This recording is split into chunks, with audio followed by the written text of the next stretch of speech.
Bonjour à toutes et à tous, et bienvenue sur la chaîne pour votre dose quotidienne de Plus belle la vie, encore plus belle.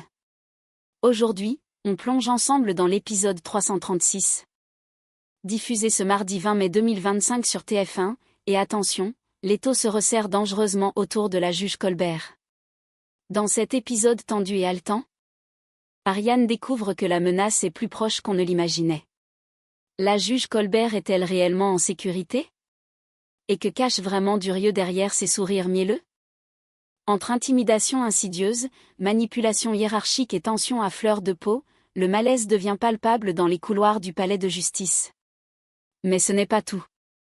Chloé se bat avec courage pour récupérer sa fille, et un moment bouleversant l'attend au pavillon des fleurs.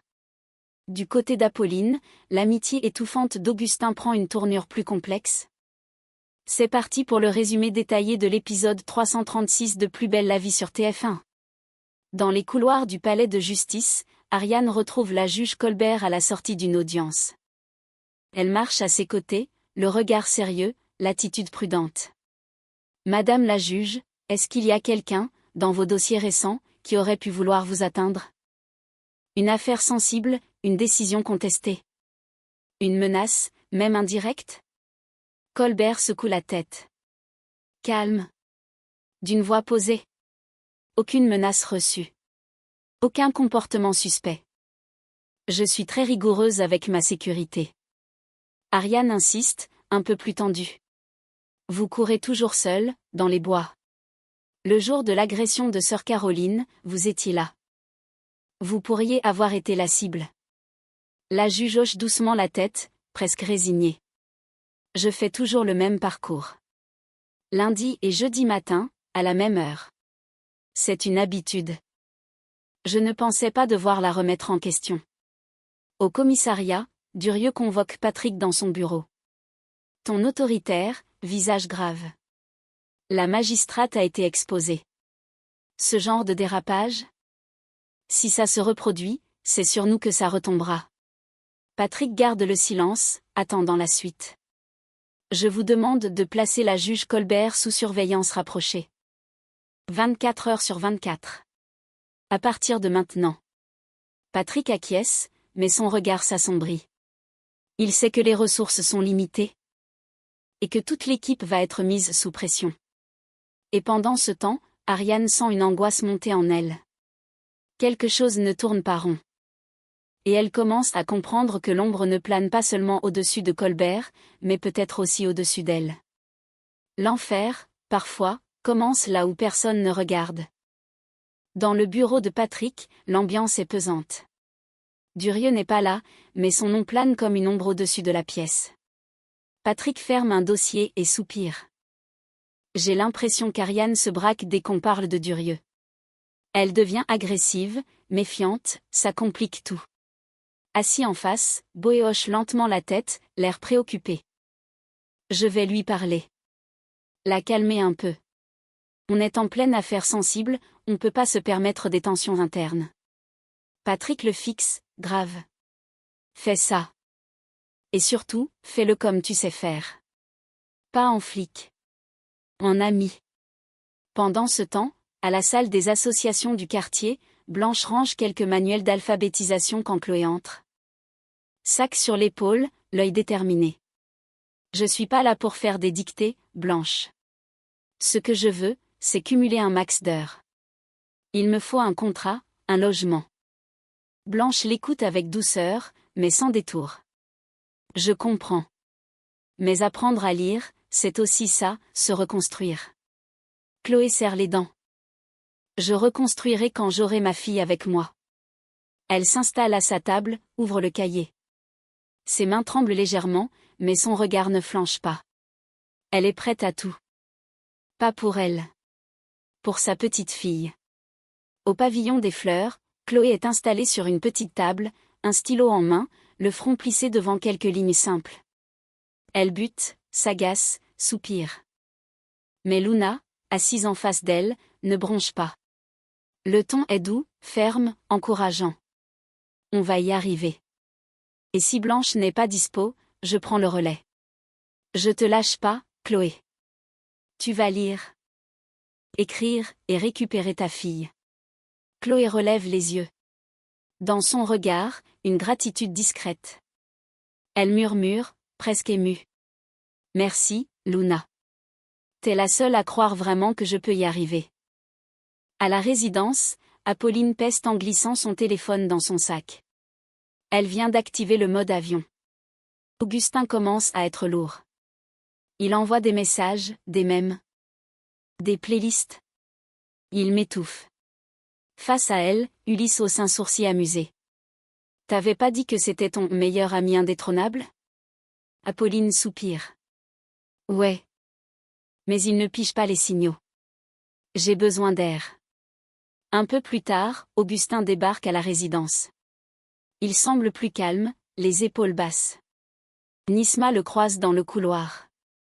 Apolline n'est pas là, je crois qu'elle est sortie. Augustin hésite, puis lui tend un petit mot plié. Tu peux lui dire que je m'excuse? J'ai, sans doute un peu trop fait. Je voulais juste rester proche. Mais si je dois reculer, je recule. Nisma le regarde, touchée malgré elle. Je lui dirai. Et dans le silence du couloir? Augustin reste seul quelques secondes, espérant secrètement que son mot ne sera pas qu'un au revoir. Dans un bureau du commissariat, la lumière froide du néon met en relief les cernes d'Ariane. Froidement. Ce n'est pas nécessaire. Durieux esquisse un sourire, faussement bienveillant. Je vous fais peur? Elle lève enfin les yeux. Il s'approche encore. Vous savez. J'aime ce côté rebelle chez vous. Ce refus des règles toutes faites. C'est excitant. Il pose une main sur le dossier d'une chaise. Et puis, vous êtes brillante. Mais dans la hiérarchie. On oublie parfois que ceux d'en bas doivent un peu, composer. Un silence. J'ai le pouvoir de vous muter où je veux. Vous le savez, ça? Ariane le fixe, glacial. Je ne me laisserai pas faire. Sa voix est nette, posée, tranchante. Vous vous trompez avec moi. Je ne suis pas une victime. Durieux sourit. Un sourire de serpent. On parie? Puis il se retourne et quitte la pièce, calmement. Ariane reste seule, le souffle coupé. Le silence est lourd. Il vient de franchir une ligne invisible. Et elle sait maintenant qu'elle est dans sa ligne de mire. Sur la scène de tir reconstituée dans un coin boisé, Charlotte observe la trajectoire supposée de la balle, accroupie derrière un bosquet. Boé l'accompagne, regard scrutateur. Trop de décalage. Mauvais angle. Aucun repérage préalable. Charlotte confirme en montrant les marques au sol. Il a tiré depuis un point découvert. Pas de recul calculé, pas de zone d'échappement. Boé conclut, pensif. Celui qui a visé Colbert, c'était pas un pro. Peut-être même pas un tireur régulier. Mais il a eu l'intention. Et c'est déjà grave. À la résidence, dans la salle commune, Chloé glisse discrètement un petit livre dans son sac, quand Léa la remarque. Tiens, c'est le même livre que Luna a dans son sac à main. Tu l'as emprunté? Chloé sursaute légèrement, puis se redresse avec un sourire maladroit. Non, non, c'est pour Elena. Elle va entrer au CP, je voulais lui apprendre 2-3 trucs. Léa ne dit rien, mais son regard s'attarde sur les mains de Chloé. Des mains qui tremblent légèrement. Elle comprend. C'est Chloé qui apprend à lire, mais elle ne veut pas le dire. Pas encore. À l'autre bout du quartier, Nisma enfile des gants de bricolage devant une porte entr'ouverte. Pas de panique, madame. Ce coup-ci, je maîtrise. Elle pénètre dans un studio, perceuse à la main. Mais en posant son matériel, elle se tourne vers Zoé qui l'accompagne, un peu moqueuse. Tu maîtrisais aussi l'autre fois, quand t'as fait un trou chez le voisin? Nisma lève les yeux au ciel, faussement vexée. C'était un mur trop mince. J'ai percé avec passion. Elles éclatent de rire. Le talent vient en perçant. Au pavillon des fleurs, dans la lumière douce d'un début d'après-midi, Luna entre dans la pièce où Chloé plie soigneusement des draps propres. Elle s'approche, un sourire doux aux lèvres, les mains jointes dans le dos. Chloé, j'ai une bonne nouvelle. Chloé se fige, le cœur qui s'emballe. C'est quoi? Luna marque un léger silence, puis le dit avec émotion. Les services sociaux ont donné leur feu vert. Tu vas pouvoir passer l'après-midi avec Elena. Ici, tranquillement. Au pavillon. Chloé reste figée. L'information monte lentement en elle. Puis elle lâche les draps, porte ses mains à son visage. Les larmes viennent toutes seules. Je vais la voir? Aujourd'hui? Luna hoche la tête, émue elle aussi. Oui. Elle arrive dans 1 heure. 1 heure plus tard, la porte s'ouvre. Elena entre, timide, sa petite main dans celle de l'éducatrice. Quand elle aperçoit sa mère, elle lâche tout et court vers elle. Chloé s'agenouille, les bras tendus. Elle se retrouve dans une étreinte bouleversante. Elena pleure. Mais cette fois, de bonheur.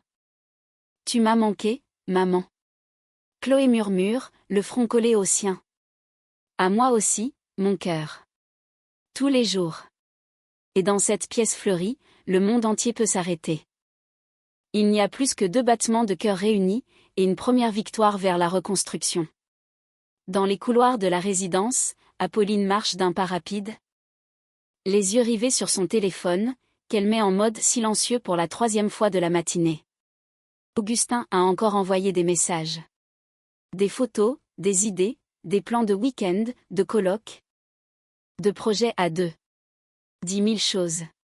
Et elle étouffe. Elle s'arrête net près de la buanderie, souffle un grand coup. Faut que je lui parle. Mais rien que l'idée de la confrontation la paralyse. Elle ne veut pas le blesser. Augustin est drôle, loyal, il a toujours été là. Mais ce trop-plein d'enthousiasme l'oppresse. Il prend toute la place. Plus tard, au Mistral, Nisma rejoint Apolline, qui fixe son café sans le toucher. Il a encore balancé des messages? Apolline hoche la tête. Il veut qu'on parte en week-end. Qu'on monte un blog. Qu'on s'achète un chat. J'ai jamais rien demandé de tout ça. Tu dois lui parler. Vraiment. Ouais. Mais s'il le prend mal? Je veux pas lui faire de mal. Nisma la fixe, douce mais ferme. Tu préfères lui mentir et te perdre, ou être honnête et risquer qu'il soit déçu? Apolline baisse les yeux. Elle sait. Il faut qu'elle pose des limites. Avant que cette amitié ne devienne une cage dorée. Dans une salle du commissariat, tapissée de dossiers ouverts et de fiches d'écoute, Boé pointe du doigt un tableau où 8 photos sont affichées. Tous des hommes au regard sombre, au passé trouble. Il se tourne vers Ariane. Concentré mais tendu. 8 suspects sérieux. Tous ont un lien direct ou indirect avec la juge Colbert. Et tous auraient pu vouloir s'en prendre à elle. Ariane croise les bras. Le regard fixé sur les photos. On les interroge quand? On commence demain matin. Mais en attendant. Boé baisse d'un ton, l'observe un instant avant de reprendre. Ariane? Je sais que t'as du mal avec Durieux. Je te connais, je sais quand t'es à cran. Mais t'es une flic. Une bonne. Et là, t'as besoin de rester pro. Ariane détourne les yeux, mâchoire serrée. Il me cherche, Jean-Paul. Il m'humilie à demi-mot. Il joue sur les nerfs et sur la hiérarchie. Boé hoche la tête, compréhensif, mais ferme. Je te demande pas de l'aimer. Juste de pas lui donner une occasion de te discréditer. Mets un peu d'eau dans ton vin. Tiens bon. Un silence. Ariane soupire, frustrée. Je suis pas sûre de savoir encore faire semblant. Boé la fixe, grave. Alors fais-le pour toi. Pas pour lui. Pour garder ta place. Ton intégrité. Et le contrôle. Ariane hoche lentement la tête. Elle sait qu'il a raison. Mais elle sait aussi que la ligne est mince, très mince, entre la colère rentrée et l'implosion. Dans les couloirs du palais de justice, Ariane monte les marches avec un dossier sous le bras. Elle a rendez-vous avec la juge Colbert pour signer des documents liés à la protection rapprochée. Professionnelle, concentrée, elle s'apprête à frapper à la porte du bureau quand un murmure. Étouffé mais tranchant, la fige nette. Je vous ai dit de ne plus m'approcher. La voix est celle de Colbert, tendue, inhabituelle. Ariane retient son souffle. Un silence, puis une autre voix. Plus basse, plus sèche. Vous êtes bien placé pour savoir que ce n'est pas vous qui fixez les règles ici. C'est Durieux. Sans aucun doute. Ariane, le cœur battant, frappe finalement, mais sans attendre de réponse, elle entr'ouvre la porte. Colbert est debout, visiblement secoué, une main posée sur son bureau. Durieux est devant elle, bras croisés. Un sourire crispé aux lèvres. Bien sûr. Entrez, lieutenant. Durieux lance un regard à Ariane neutre, mais chargé. Puis il s'efface vers la porte. Je vous laisse. Entre les manœuvres glaçantes de Durieux, la vulnérabilité grandissante de la juge Colbert, et la détermination bouleversante de Chloé à reconstruire sa vie pour retrouver sa fille. Chaque scène nous rapproche un peu plus de la vérité, mais aussi du danger. Ariane tiendra-t-elle le choc face aux pressions? Et jusqu'où Durieux est-il prêt à aller pour asseoir son pouvoir? Si vous avez aimé cette vidéo, n'hésitez pas à liker, vous abonner et activer la cloche pour ne rien manquer des prochains résumés. On se retrouve très vite pour découvrir la suite de cette intrigue haletante. À très bientôt sur la chaîne.